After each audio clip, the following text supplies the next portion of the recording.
Shalom Bapak Ibu, Saudara-saudari yang dikasihi dalam Tuhan kita Yesus Kristus. Saya sangat bersyukur sekali bisa melayani di kaum muda Daniel GPDI Pandaan. Terima kasih untuk kesempatan yang diberikan kepada saya.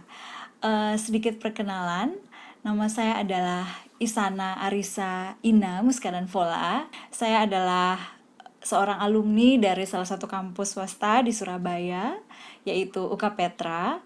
Dan saat ini saya adalah seorang full-timer yang aktif melayani di Perkantas Surabaya. Dan fokus pelayanan saya adalah memuridkan mahasiswa yang ada di Surabaya. Dan saya sudah fokus melakukan itu semenjak tahun 2012 sampai detik ini. Dan juga mungkin teman-teman semua bisa terkoneksi dengan media sosial saya, Instagram saya, dan juga saya juga memiliki YouTube channel. Di situ fokusnya memang tentang relasi dan juga tentang spiritualitas. Sekian perkenalan dari saya ya. Mari kita mengawali persekutuan ini dalam doa. Kita berdoa. Ya Allah Bapa kami yang di surga, Bapa yang kami sembah dalam nama Tuhan kami Yesus Kristus. Kami mengucap syukur Tuhan karena Engkau yang begitu mengasihi kami Tuhan. Kami adalah umat-Mu yang penuh dosa, penuh celah, dan Engkau masih terus berinisiatif mengasihi kami Tuhan. Di masa-masa ini, di masa di mana kami harus melakukan segala sesuatu dari rumah, bekerja dari rumah, belajar dari rumah, ataupun bersekutu, namun tidak bisa bertemu secara langsung, kami bersyukur ada teknologi sehingga tetap bisa mengkoneksikan kami masing-masing Tuhan. Berdoa untuk persekutuan ini ya Allah Bapa, agar persekutuan ini sungguh menyenangkan Tuhan dan biar menolong setiap anggotanya untuk semakin menjadi pelaku firman Tuhan yang setia. Ini doa kami Bapa, dalam nama Tuhan Yesus Kristus kami berdoa. Amin. Hari ini Bapak Ibu, teman-teman, saudara-saudari semua, saya akan membawakan sebuah materi atau sebuah perenungan firman Tuhan yang saya beri judul tentang jangan salah pilih. Dan memang ini lebih berbicara soal pasangan hidup atau relasi dalam mempersiapkan pernikahan. Sebelumnya kita akan membaca firman Tuhan terlebih dahulu dari Efesus 5 ayat 22 sampai 33. Efesus 5 22 hingga 33. Saya akan bacakan kepada Bapak Ibu saudara-saudari sekalian. Kasih Kristus adalah dasar hidup suami istri. Hai istri, tunduklah kepada suamimu seperti kepada Tuhan, karena suami adalah kepala istri sama seperti Kristus adalah kepala jemaat. Dialah yang menyelamatkan tubuh. Karena itu, sebagaimana jemaat tunduk kepada Kristus, demikian jugalah istri kepada suami dalam segala sesuatu. Hai suami, kasihilah istrimu sebagaimana Kristus telah mengasihi jemaat dan telah menyerahkan dirinya baginya, untuk menguduskannya, sesudah ia menyucikannya dengan memandikannya dengan air dan firman, supaya dengan demikian ia menempatkan jemaat di hadapan dirinya dengan cemerlang, tanpa cacat atau kerut atau yang serupa itu, tetapi supaya jemaat kudus dan tidak bercela.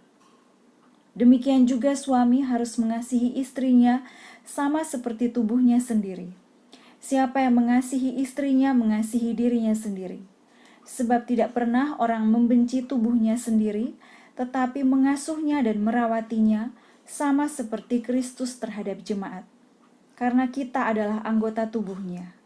Sebab itu laki-laki akan meninggalkan ayahnya dan ibunya dan bersatu dengan istrinya, sehingga keduanya itu menjadi satu daging. Rahasia ini besar, tetapi yang aku maksudkan ialah hubungan Kristus dan jemaat. Bagaimanapun juga bagi kamu masing-masing berlaku, kasihilah istrimu seperti dirimu sendiri dan istri hendaklah menghormati suaminya. Ya, demikian jauh pembacaan firman Tuhan kita, dan memang topik pasangan hidup atau mempersiapkan bagaimana untuk memiliki pasangan hidup atau bagaimana untuk menikah. Pokoknya segala sesuatu yang berbicara soal pasangan hidup selalu menjadi hot issue dimanapun juga. Saya ya dari dulu memang pelayanan khusus anak muda, dan setiap acara besar ataupun dalam kelompok-kelompok KTB, kelompok-kelompok pemuritan pada saat berbicara soal pasangan hidup selalu excited. Saya juga ingin membagikan ya apa saja hasil perenungan saya tentang pasangan hidup dari perikop ini kepada Bapak Ibu Saudara-saudari yang menyaksikan video ini.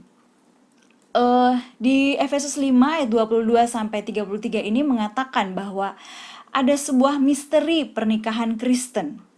Rahasia ini besar, tetapi yang aku maksudkan ialah hubungan Kristus dengan jemaat. Itu berada di ayat 32 ya. Rahasia ini besar, tetapi yang aku maksudkan ialah hubungan Kristus dan jemaat. Pernikahan Kristen itu berbeda dan menunjukkan relasi yang begitu dalam antara Kristus dan jemaat. Apa rahasianya? Yang pertama, suami seperti Kristus dan istri seperti jemaat. Saya ulangi, suami seperti Kristus dan istri seperti jemaat. Konsekuensinya apa? Konsekuensi bagi seorang istri, istri mesti tunduk dan hormat pada suami, seperti jemaat tunduk pada Kristus. Dan ada juga konsekuensi bagi seorang suami, yaitu mengasihi, menguduskan, dan berkorban bagi istrinya, seperti Kristus yang berkorban begitu rupa bagi jemaat. Suami akan makin mengasihi istri yang tunduk dan hormat padanya, dan istri akan makin tunduk dan hormat kepada suami yang mengasihi dan rela berkorban baginya. Jadi, begitu indah rahasia pernikahan Kristen. Untuk itu, saya memberikan tema pada persekutuan hari ini adalah jangan sampai salah pilih. Karena kalau salah pilih, akan susah memahami dan menjalani rahasia itu. Ada yang mengatakan bahwa salah satu keputusan terbesar dalam hidup seseorang selain menerima Kristus sebagai Tuhan dan Juru Selamatnya ialah dengan siapa ia akan menikah. Jadi keputusan pasangan hidup itu adalah keputusan yang tidak kalah penting, sangat penting setelah keputusannya menerima Kristus. Sebab dia akan menghabiskan hampir separuh hidupnya dengan orang tersebut. Nanti saya akan menceritakan juga pengalaman-pengalaman saya. Memang pengalaman saya juga tidak sempurna pada saat mulai berelasi dan seterusnya. Tapi ya bersyukurnya saya diberikan Tuhan seorang pasangan yang benar-benar bisa menolong sehingga saya semakin hidup bertumbuh dalam pengenalan akan Tuhan. Tapi sebelum itu saya akan sedikit menegaskan dulu apa itu pacaran. Karena kan ya anak muda sekarang pasti tahu lah ya, pacaran itu apa sih? Pacaran adalah proses latihan dan persiapan menuju pernikahan. Itu yang bisa saya definisikan mengenai pacaran. Proses tersebut adalah proses untuk saling mengenal, saling menerima secara utuh, proses di mana belajar untuk bersama-sama menyenangkan hati Allah, mempraktekkan teladan Kristus kepada jemaat, dan menjaga kekudusan seksual di hadapan Allah. Jadi, dengan kita memahami makna dari pacaran, akan menolong kita untuk membayangkan, oh jadi ini ya yang harus dilakukan pada masa pacaran. Mungkin akan sangat berbeda dengan konsep dunia, seperti yang ditawarkan di film-film atau di media sosial yang lain, karena media sosial sekarang ini begitu gencarnya menunjukkan, oh dengan pacaran itu artinya kamu bisa melakukan apa saja dengan pasanganmu, tapi tidak seperti itu. Jadi kalau kita sungguh-sungguh paham apa sih makna pacaran Kristen, pacaran yang sehat, kita akan lebih sehat menjalin relasi tersebut. Dan pasti ditentukan juga dengan siapa kita menjalin relasi tersebut. Sebelum berbicara soal bagaimana berpacaran, kita harus tahu dulu bagaimana mencari pasangan hidup. Saya nggak tahu Bapak Ibu saudara-saudari ya, kalau Bapak Ibu sudah menikah. Tapi kalau saudara-saudari berarti yang belum menikah. Saya tidak tahu proses rekan-rekan semua pada saat mencari pasangan hidup, tapi saya memberikan 4 step untuk mencari pasangan hidup. Saya bisa mengatakan saya adalah orang yang pro teman tapi menikah, karena ada orang-orang tertentu yang mengatakan teman ya teman aja, kalau mau menikah itu bukan sama teman tapi sama, ya pokoknya bukan sama teman. Tapi kalau saya lebih ke arah kalau kita punya teman dan bersahabat, setelah itu bisa sampai menikah, itu jauh lebih baik. Nah, untuk itu saya memberikan 4 step dalam mencari pasangan hidup. Yang pertama adalah dari persahabatan biasa. Ya persahabatan seperti biasa, berteman ya, berteman, mengenal. Setelah itu masuk ke step kedua, yaitu persahabatan yang lebih mendalam.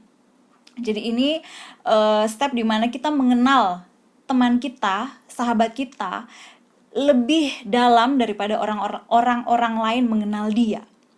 Dan step ketiga yaitu berpacaran, proses mengenal untuk menguji dan mempersiapkan diri ke pernikahan. Ingat, ini tanpa keintiman fisik ya. Dan yang keempat, pertunangan dan pernikahan.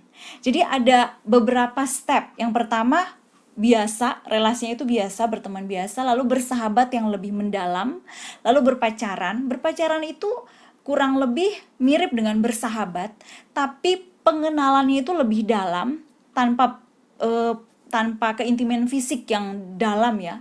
Tapi juga dalam berpacaran, poin plusnya adalah ini adalah proses persiapan menuju pernikahan. Jadi makanya berbeda muatannya atau kontennya dengan persahabatan yang lebih mendalam. Caranya seperti apa untuk mendapatkan pasangan hidup? Mungkin ada beberapa teman-teman atau rekan-rekan yang masih jomblo atau masih single, mau mencari pasangan hidup itu seperti apa? Saya ada beberapa step ya, ada 7 step. Tapi saya akan membuatnya semudah mungkin untuk dipahami. Step yang pertama adalah fokus dulu untuk mengejar pertumbuhan dan mengenal Kristus. Jadi pertama-tama kita harus fokus dulu nih untuk pengenalan akan Kristus. Tidak fokus kepada, oh saya mau dapat pasangan sesegera mungkin.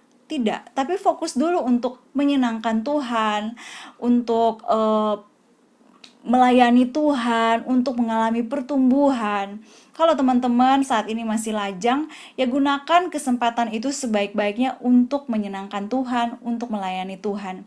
Percayalah, pada saat kalian sudah punya pasangan, kesempatan lajang itu akan lebih kalian syukuri. Jadi kalau yang masih lajang, lebih banyak bersyukur. Karena waktumu itu masih sangat full untuk Tuhan dan juga untuk sahabat-sahabatmu atau untuk orang tuamu. Setelah fokus untuk mengejar pertumbuhan dan mengenal Kristus, kenali dengan baik segala kelebihan dan kekurangan kita. Ada banyak alat tes untuk menguji diri kita ini seperti apa, atau ada juga buku-buku yang menolong kita untuk semakin mengenal Tuhan atau juga mengenal diri kita.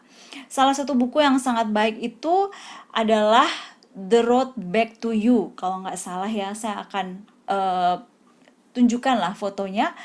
Buku itu menolong saya secara pribadi untuk mengenali lebih dalam tentang diri saya. Jadi ada enneagram dan di situ saya semakin paham, oh saya ini tipenya seperti ini. Nah, mungkin teman-teman bisa membaca untuk menolong mengenal diri kalian sendiri dan juga mungkin mengenali pasangan kalian bagi yang sudah punya pasangan atau punya pacar ya saat ini. Step ketiga adalah miliki banyak teman dan komunitas yang membangun. Prinsip lingkaran persahabatan. Jadi ini sebenarnya seperti yang sudah saya sampaikan sebelumnya, stepnya ya, dari berteman, bersahabat, lalu berpacaran, lalu tunangan dan pernikahan. Jadi dengan lingkaran persahabatan itu kita bisa melihat, oh orang-orang seperti ini nih yang saya doakan. Nah itu semua tuh disaring pada saat bersahabat atau berteman. Nah, jadi bersahabat, bertemanlah sebanyak mungkin untuk semakin mengenali orang, supaya kita juga terbiasa untuk bekerja sama dengan banyak orang, seperti itu ya. Jika ada yang dirasa cocok, jangan terburu-buru. Kenali secara natural dan hati-hati dengan perasaanmu. Kita bisa memurnikannya dengan doa, kita juga bisa berdiskusi dengan seseorang, mentor misalnya ya, yang bisa menolong supaya kita ini lebih objektif, tidak dibutakan oleh perasaan. Nah, dulu sempat berelasi dengan seseorang ya, jadi saya kan sudah menikah dan suami saya yang pasti kami pacaran ya. Jadi sebelum berpacaran dengan suami saya sempat berelasi dengan seseorang, tapi putus karena ada satu dan lain hal lah. Dan relasi yang dulu itu ya saya bisa akui bahwa itu terjadi pada saat saya belum kenal Tuhan Yesus sungguh-sungguh. Saya putus itu karena saya memang menyerahkan diri seutuhnya pada Kristus dan setelah itu saya memutuskan relasi itu. Itu putus tahun 2006 ya, dan lalu ya udah saya mengambil waktu untuk berteman dengan sebanyak mungkin orang. 2006 ya berteman, melayani itu semua di kampus. Lalu pada 2008, Agustus 2008 saya diajak untuk bergumul oleh seseorang yang sekarang menjadi suami saya. Jadi single saya itu sekitar 2 tahun ya. Nah, pada masa-masa sendiri itu saya benar-benar fokus untuk dimuridkan karena saya baru sungguh-sungguh mengikuti Yesus. Jadi saya dimuridkan dulu, dilatih untuk membaca Alkitab, berdoa, karena sebelumnya ya harus diakui saya tidak melakukan itu secara pribadi. Jadi ya dengan pemuritan itu menolong, benar-benar menolong saya bertumbuh. Dan bersyukurnya momen itu saya belum berpacaran atau berelasi serius dengan seseorang, sehingga pertumbuhan saya itu benar-benar murni karena pengenalan akan Tuhan, mau mengenal Tuhan. Lalu setelah itu saya diajak untuk bergumul semenjak Agustus 2008, bergumul apakah mau masuk dalam tahap yang serius dengan orang ini yang mengajak saya bergumul, dan saya mengatakan ya saya mau. Akhirnya kami bergumul bersama pada Agustus 2008 sampai Desember 2008. Jadi itu kurang lebih 4 bulan. Kami bertanya sama Tuhan apakah relasi ini pantas untuk kami lanjutkan ke relasi yang lebih, yaitu pacaran. Jadi sebelum pacaran memang kami sungguh-sungguh bergumul dulu, mengambil proses bergumul. Itu tadi adalah 4 step ya. Lalu step selanjutnya, step kelima adalah libatkan orang terdekat dan komunitas rohani dalam menggumulkan. Nah, bersyukurnya waktu itu saya ada kelompok rohani ya, KTB atau kelompok tumbuh bersama atau kelompok pemuritan, dan waktu itu saya menceritakan kepada kakak pemuritan saya bahwa saya diajak bergumul nih oleh seseorang, dan kakak pemuritan saya yang mengajari saya, ini loh kamu tanya sama Tuhan, berdoa, tanya sama Tuhan. Ya walaupun waktu itu agak-agak bingung apa yang harus saya gumulkan, karena itu pengalaman pertama, tapi bersyukurnya saya punya kelompok yang menolong saya agar saya itu bertanya sama Tuhan, bukan kepada orang lain, kayak gitu. Step keenam, terutama bagi cowok, yakin dulu baru menyatakan perasaan atau mengajak bergumul. Jadi jangan sampai kamu sudah mengajak, orang sudah berpikir, mendoakan, tiba-tiba nggak jadi ya. Nah, itu tidak boleh seperti itu. Sama aja kamu tidak menghargai perasaan si cewek atau menghargai cewek itu, kayak gitu. Jadi benar-benar pastikan dulu kamu tidak akan mundur, baru kamu mengajak seseorang untuk bergumul. Dan step terakhir, jika yakin, katakan dan beri ruang untuk wanita bergumul sampai batas waktu yang disepakati. Jadi berikan si wanita itu ruang untuk dia juga berpikir, berdoa, dan tidak menekan ya. Dan bersyukurnya saya bisa mengalami semua proses itu. Bersyukur sekali Tuhan memberikan seorang yang mau memberikan saya space lebih untuk berefleksi, merenung, dan tidak memberikan pressure sehingga mau nggak mau kamu harus mengatakan ya. Tidak seperti itu. Itu masih dalam cara untuk mendapatkan pasangan hidup, cara untuk memiliki pasangan hidup.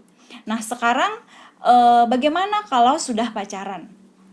Bagaimana kalau sudah pacaran? Saya memiliki beberapa tips, ada 9 tips, dan semoga ini menolong teman-teman ya yang saat ini sudah pacaran, supaya walaupun sudah pacaran tetap punya prinsip bahwa jangan sampai saya salah pilih sampai kepada tahap pernikahan. Yang pertama adalah buatlah komitmen untuk bertumbuh dalam pacaran. Jadi fokus utama dalam pacaran itu adalah pertumbuhan, bukan keintiman fisik. Ini harus sungguh-sungguh disepakati. Komitmen untuk bertumbuh secara rohani dan bisa juga pengetahuan. Mungkin ada beberapa teman yang masih kuliah tapi sudah pacaran, ya mungkin bisa bikin target ya. Oh, relasi ini mesti menolong supaya masing-masing cowok cewek ini IP-nya di semester IP-nya setelah selesai semester naik atau minimal stabil, tidak turun. Nah, itu bisa jadi target. Atau bisa buat program pacaran. Kalau yang butuh mungkin kekurangan ide, jadi bisa buat program pacaran nih. Misalnya kan dalam 1 bulan tuh ada 4 minggu, 4 weekend. Nah, jadi minggu pertama misalnya bahas buku, jadi baca buku, terus diskusi buku. Lalu minggu kedua jalan ke mall, nonton, makan. Minggu ketiga Bible study, mempelajari satu kitab tertentu. Lalu minggu keempat ada hal lain lagi kayak gitu. Jadi eh, rekan-rekan jangan takut untuk membuat hal-hal yang kok kelihatannya serius banget. Enggak kok. Pada saat sesuatu lebih terencana itu lebih baik, karena akan bisa lebih menolong kita untuk sama-sama bertumbuh. Jadi bukan hanya ayo keluar yuk makan, ayo keluar yuk nonton, tapi relasi itu menolong supaya kita sama-sama bertumbuh seperti itu. Percaya deh, waktu pacaran kalian bisa melakukan itu, waktu menikah justru kalian nggak bisa melakukan itu. Maksudnya gini ya, kalau saya dengan suami saya ini setelah menikah nih kami lebih kayak Bible study sendiri-sendiri kayak gitu. Karena mungkin karena butuh waktu juga ya untuk sendiri di tengah kepenatan pelayanan dan kegiatan-kegiatan yang lain. Jadi kalau setelah menikah kami lebih banyak ngobrol. Oh iya, apa yang bisa dibagikan satu sama lain. Tapi saya sangat menekankan kepada teman-teman yang masih berelasi, usahakan Bible study-nya bareng, karena di situ bisa melihat nih, oh pola pikir saya begini, pola pikir pacar saya ini ternyata beda. Nah, itu bisa didiskusikan bersama-sama. Jadi, usahakan supaya pola pikir kalian, dasar-dasar yang kalian putuskan itu ada landasan firman Tuhannya, dan itu dibentuk pada saat masih berpacaran. Nah, hal kedua, tips kedua pada saat sudah pacaran adalah pakai kesempatan ini untuk mengenal dengan baik dengan tujuan pernikahan. Jadi semua diskusi, semua hal yang dibicarakan tujuannya itu bukan untuk saling menyudutkan, ih kamu kok kayak gitu, kamu kok kayak gini, keluargamu kayak gini, enggak. Tapi untuk mengenal, oh dia seperti ini, dia kok sering marah-marah, ya karena keluarganya tuh ada backgroundnya, ada latar belakangnya, dia kok pendiam sekali, oh karena dari keluarganya itu memang tidak terbiasa untuk mengungkapkan apa yang dipikirkan. Jadi usahakan dalam pacaran itu semakin mengenal pasangan, ya. Lalu hal ketiga yang perlu diusahakan dalam pacaran adalah sediakan waktu untuk berdoa bersama dan belajar Alkitab. Nah, tadi udah saya sampaikan ya tentang program pacaran itu. Lalu keempat, milikilah relasi yang membagikan kasih, bukan eksklusif. Nah, ini penting nih bagi teman-teman yang sudah pacaran. Saya mau mengingatkan bahwa relasi yang teman-teman sedang jalani saat ini tujuannya adalah untuk memuliakan Tuhan. Ya, seperti dalam Kolose 3 ayat 23 mengatakan, apapun juga yang kamu perbuat, perbuatlah dengan segenap hati untuk Tuhan dan bukan untuk manusia. Jadi dalam relasimu ya, perjuangkan supaya relasi itu untuk Tuhan, untuk kemuliaan Tuhan, bukan menjadi batu sandungan. Jangan biarkan relasi kalian yang terlalu eksklusif itu akhirnya orang tuh jadi ngomongin kayak gitu. Contoh ya, misalnya satu rombongan nih nge-mall atau makan di mana. Yang berpacaran ini duduknya berdua, terus ngomongnya berdua, terus. Jadi orang lain yang mau mendekati tuh kayak jadi sungkan gitu loh. Takutnya mengganggu, takutnya jadi obat nyamuk. Saya dan suami saya semenjak dari kami berpacaran, kami sudah berkomitmen untuk kalau misalnya kami jalan dan bertiga, saya, suami saya atau dulu pacar saya ya, dengan orang lain, kami tuh selalu mengupayakan supaya kami ajak bicaranya orang lain tersebut. Jadi kami tidak hanya berbicara, oh ya, dengan pasangan, tapi kami fokus kepada orang lain tersebut. Kenapa? Biar supaya orang nyaman dengan relasi kami, jangan menjadi eksklusif. Karena ya kurang nyaman ya, mungkin karena apa ya, butuh untuk lebih blend dengan orang lain ya pada saat keluar bareng. Tapi memang benar butuh waktu untuk berdua, untuk pembicaraan yang lebih intim ya bisa. Tapi kalau lagi bareng-bareng usahakan bisa bergaul juga dengan orang lain, tidak eksklusif ya. Lalu poin kelima, pada saat pacaran usahakan menabung. Nah, teman-teman pasti sudah punya perencanaan ya. Oh, kalau mau berpacaran, apalagi yang mau serius, maunya kan pasti menikah. Nah, usahakan menabung, ada proyek menabung, dan usahakan supaya keuangan tidak digabung dulu. Karena ingat, masih ada kemungkinan untuk siapa yang tahu, bisa jadi nggak jadi. Bisa jadi ada satu dan lain hal sehingga adalah keuangan itu harus digunakan atau seperti apa. Tapi usahakan keuangan sebelum menikah terpisah, jangan digabung. Saya dulu pernah diajari oleh salah seorang kakak rohani juga bahwa sebaiknya pada saat berelasi itu keuangan jangan digabung dulu, karena yaitu masih ada kemungkinan untuk tidak jadi, daripada mendatangkan pembicaraan-pembicaraan yang tidak baik, ujungnya lebih baik dipisah dulu. Setelah menikah barulah digabung. Seperti itu. Nah, tips keenam pada saat berpacaran adalah berani konflik dan berani menyelesaikan dengan baik. Sediakan waktu untuk saling mengevaluasi relasi. Nah, rekan-rekan, pada saat konflik akan kelihatan nih, nanti ada yang sikapnya seperti anak kecil, ada yang maunya dihubungi duluan, ada yang merasa bersalah. Nah, itu seninya dalam berelasi. Nggak apa-apa, nikmati aja, tapi usahakan untuk tidak terlalu lama diam-diamannya. Usahakan untuk oke, kalau emosinya udah reda, mulai untuk mengupayakan ada momen untuk berbicara, mengklarifikasi, dan membiarkan pasangan memberikan penjelasan. Ya, ada waktu mendengar, ada waktu untuk didengar, seperti itu. Biar relasi ini tahu nih, kalau kayak gini akan membuat dia marah. Kayak gini nih pasti kami akan konflik. Jadi sebaiknya tidak melakukan hal yang serupa. Nah, itu poinnya, pada saat suatu kali bertengkar, kita mengevaluasi seperti itu ya, teman-teman. Lalu poin yang ketujuh, tetap menjaga relasi dengan sahabat. Kalau perlu, sahabat kita menjadi sahabat pacar kita. Jadi masuk dalam komunitas pacar kita. Kalau mungkin kalau satu komunitas ya oke, tapi bisa aja kan lahir dari dua komunitas yang berbeda. Nah, usahakan supaya kita bisa masuk nih ke komunitas pasangan kita, biar kita bisa lebih memahami cara pikirnya seperti apa ya. Perkenalkan pada orang tua masing-masing dan mulai menjalin hubungan dengan mereka. Nah, pada saat memperkenalkan dengan orang tua, bagaimana jika tidak disetujui? Ini ada satu kemungkinan, bagaimana jika pasangan pilihan kita tidak disetujui. Usahakan tetap jangan sampai kita menentang orang tua kita, tetap menjalin komunikasi yang baik dengan orang tua, dan bawa relasi ini dalam doa. Saya kenal beberapa pasangan yang dulunya mereka tidak disetujui karena perbedaan suku, dan sekarang mereka sudah menikah. Ada 3 pasangan yang saya kenal seperti itu.